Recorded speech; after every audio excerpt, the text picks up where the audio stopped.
जब आप टाइम शुरू करना चाहें तो अपने पैर से फर्श पर आवाज कर लीजिएगा, समझ लीजिएगा कि वो लड़के के बाप की फर्श पर गिरने की आवाज। ओके, चलिए देखते हैं। जिंदगी में ऐसी ड्रामेबाजी मैंने आज तक नहीं देखी। तो हमें देखने दीजिए ना।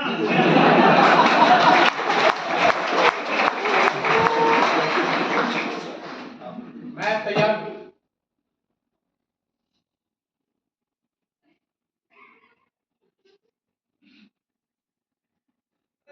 शुरू करो यार। तो क्षमा कीजिए, मैं सुई के 12 तक पहुंचने की प्रतीक्षा कर रहा हूं।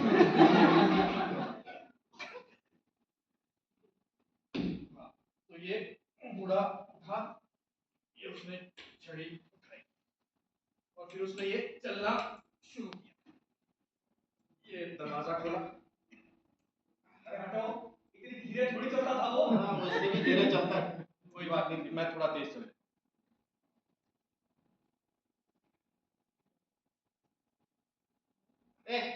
बंद करो ये तमाशा, ये घड़ी बंद करो, बंद करो, ये बंद करो सब कुछ, एक बंद करो, घड़ी बंद करो। हाँ, तो कितना टाइम हुआ?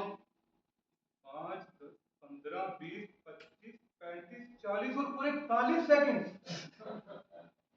शुक्रिया। तो मेरे ख्याल से जो हुआ वो कुछ इस तरह से हुआ होगा।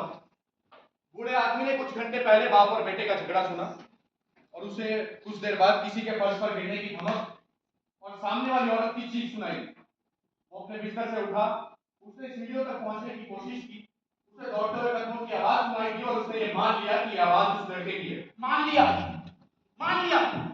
मैंने अपनी जिंदगी में हजारों तरह की बेईमानी देखी है, लेकिन जो यहाँ इस कमरे में इस छत के नीचे हो रहा है ना, उसकी कोई मिसाल नहीं है।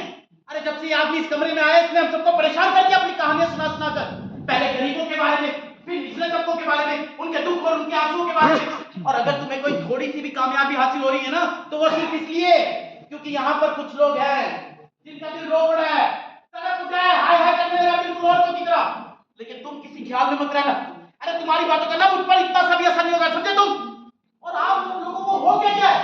आप सब अच्छी तरह से जानते हैं कि लड़का कसूरवार है। अरे इसे फांसी के फंदे पर होना चाहिए था। ऐसे लड़के को आप अपने हाथ से निकलने दे रहे, बता रहा हूं आपको। क्या कहा आपने? हाथ से निकलने दे रहे हैं? आप क्या उसके जल्लाद हैं? हाँ हूं मैं जल्लाद। क्या कर लोगे? तो फिर आप चाहेंगे कि फांसी की रस्सी भी आप ही खींचे? बिल्कुल। इस खटिया और इस निगम में लौटने के लिए मैं फांसी का फंदा खींचने के लिए भी तैयार हूं। तरस आता मुझे आप। ए मिस्टर, मुझसे मत उलझना, समझे तुम? कैसा होता है वो एहसास जब दिल में किसी की छटपटाती टांगे देखने की ख्वाहिश बढ़ती है? मैं कहता हूं चुप हो जाओ। आप जब से इस कमरे में दाखिल हुए हैं, तब से किसी इंतकाम की हवस में तड़पते हुए पेश आ रहे हैं। बकवास मत करो। आप इस लड़के को फांसी के तख्ते पर देखना चाहते हैं, इंसाफ के लिए नहीं, सिर्फ अपने लिए। आप इस लड़के के खून के प्यासे हैं। चुप हो जा कमीने, मैं मार डालूंगा इसे, मैं मार डालूंगा इसे, मैं इसे छोड़ूंगा नहीं, मैं मार डालूंगा इसे। आप सिर्फ कह रहे हैं, आपका मतलब सचमुच मारने से नहीं है ना?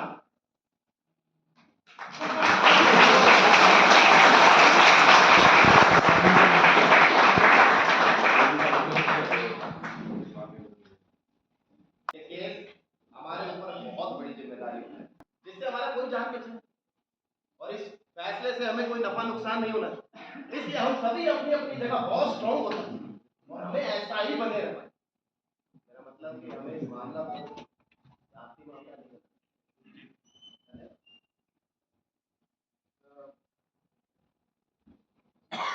मेरा ख्याल है हमें एक बार और वोटिंग कर लेनी चाहिए। मध्यवर्ती चुनाव कहते हैं। जी हाँ, वही कहते हैं। तो क्या ख्याल है आप लोगों का? ठीक है। पिछले वोट के हिसाब से 8 कसूरवार और 4 बेकसूर। तो अब हम देखते हैं कि हमारा फैसला क्या होगा। आप सब लोग मुझे अपनी अपनी राय बताइए। मेरी राय है कसूरवार।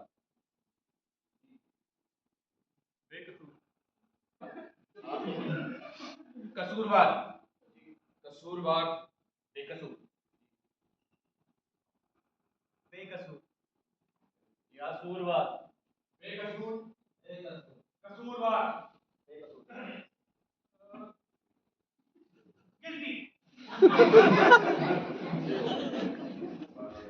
दोनों पक्ष बराबर हैं, 6 एक तरफ 6 दूसरी तरफ। और इसी के साथ मैच की दूसरी इनिंग शुरू होती है। 6 के मुकाबले 6। कसम कहता हूं, एक कत्ल इस कमरे में भी होने का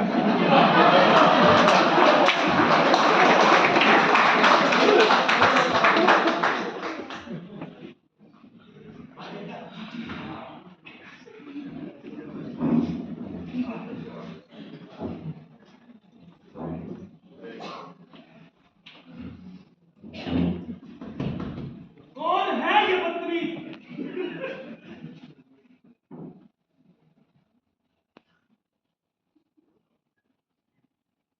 लगता है आज बारिश हुई है ना भाई साहब? क्यों? आपको ऊपर से मैसेज आया? बात बताइए, आपने अपना फैसला क्यों बदला? मुझे महसूस हुआ कि बहुत सी हाँ यही कि आपकी टांगे इतनी कमजोर थी कि एक फैसले पर टिक नहीं सकी। किसी तरह से इन लोगों को बदला नहीं जा सकता। इन चिड़े हरामियों का दिमाग नहीं बदल पाएंगे आप, जो मर्जी कर दीजिए। बदला जा सकता है, कैसे? तर्क से यूं, गालियों से नहीं। आप हमेशा कायदे की बात करते हैं, कायदे की बात करते हैं। भाई साहब देखिए, काफी देर हो चुकी है, हमें शुरू करना चाहिए। चलिए बैठिए, शुरू कीजिए, बैठिए, जल्दी बैठिए, आइए जल्दी। हाँ आइए, देखिए मेरी बात सुनिए आप लोग। मुझे लगता है कि हम किसी नतीजे पर नहीं पहुंचने वाले। चलिए अदालत चलते हैं और कह देते हैं कि हमसे कोई फैसला नहीं लिया जा रहा। चलिए। देखिए, मेरा मानना है कि अदालत अभी ये बात मंजूर नहीं करेगी। अभी हमने ज्यादा देर बातचीत का की, सिर्फ 1 घंटा बात की है हमने। देखिए 5 लोग अभी तक आपके बहकावे में आ चुके हैं, तो इसका मतलब ये नहीं है कि बाकी के लोग बेवकूफ है जो आपके बहकावे में आ जाएंगे। माफ कीजिएगा, हम किसी के बहकावे में नहीं, हमारी अपनी राय, हमें माकूल शक है। मुझे लगता है कि शायद आपको माकूल शक का मतलब नहीं पता। क्या बोला? साले जुम्मा जुम्मा 8 दिन हुए नहीं शहर में आए और हमें सिखाएंगे कि हमें क्या और क्या नहीं आता। अबे खास करके तू, तेरा तो शहर में रहना मुश्किल हो जाएगा। एक ही झटके में ये सारे बाहर वाले बंबई शहर के बाहर करके जाएंगे। झगड़ना बंद करिए आप। बैठ जाइए। क्या हम थोड़ी देर के लिए बिना झगड़े नहीं रह सकते? बैठिए। देखिए, मैं कुछ कहना चाहूंगा, अगर इन साहब को कुछ खास एतराज ना हो तो। प्रोसिक्यूशन का एक अहम मुद्दा ये भी था कि फिल्म देखने के 1 घंटे बाद उस लड़के को ये भी याद नहीं था कि फिल्म का नाम क्या था और उसमें कौन कौन से कलाकार काम कर रहे थे। लड़के को याद नहीं था क्योंकि वो फिल्म देखने गया ही नहीं। लाख कोशिशों के बावजूद भी आपने इस बयान को पुख्ता नहीं बना सका था। अच्छा, मान लीजिए उस लड़के की जगह पर आप होते जी, और आप ऐसे तनाव भरे माहौल से गुजर रहे होते, जी, 2 थप्पड़ खाने के बावजूद अपने बाप से, तो क्या आप सारी बातें याद रख सकते हैं? बिल्कुल। खास खास बातें तो जरूर याद रख सकता था। पुलिस के बयान के मुताबिक उस लड़के से उसी कमरे में पूछताछ की गई जिस कमरे में उसके बाप की लाश पड़ी। तो क्या आप तब भी सारी बातें याद रख सकते हैं? हाँ बिल्कुल। मानसिक तनाव के बावजूद जी हाँ, मानसिक तनाव के बावजूद। अदालत में उसे फिल्म का नाम याद आ गया और ये भी कि उसमें कौन कौन से कलाकार काम कर रहे थे। हाँ तो कत्ल वाली रात से लेकर अदालत तक लड़के के वकील के पास 3 महीने का समय था।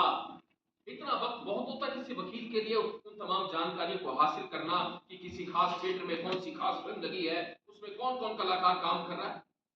मैं तो उस पुलिस मैन की गवाही पर ज्यादा यकीन करूंगा जिसने कत्ल के फौरन बाद लड़के का बयान दिया था, मानसिक तनाव हो या ना हो। ठीक है, चलिए मैं आपसे एक सवाल पूछता हूँ। जी पूछिए। कल रात आप कहाँ थे? अपने घर पर। और परसों रात? अब ये क्या शुरू कर दिया आपने? कोई बात नहीं, तसल्ली कर रहे। हाँ वो नासरुद्दीन शाह। नहीं भाई साहब, नासरुद्दीन नसीरुद्दीन शाह। भाई नसीरुद्दीन शाह। अच्छा, और कौन से कलाकार थे उस फिल्म में? बाकी सबके बारे में जानता नहीं, शायद वो नेशनल को ड्रामा में रहते। और तब आप किसी मानसिक तनाव से नहीं गुजर रहे? हो गया? जी हाँ, बहुत बड़ा तीर मारा। बहुत बड़ा तीर मारा। इन साहब को 2-4 घंटे अपने सितारों के नाम याद नहीं, इसका मतलब ये नहीं है कि लड़का फिल्म देखने गया था। ये इन साहब की अगर कुछ बातें भूल जाना मुमकिन है तो उस लड़के के लिए भी मुमकिन है। उस लड़के पर कत्ल का इल्जाम है, इसका मतलब ये नहीं है कि वे सब कुछ याद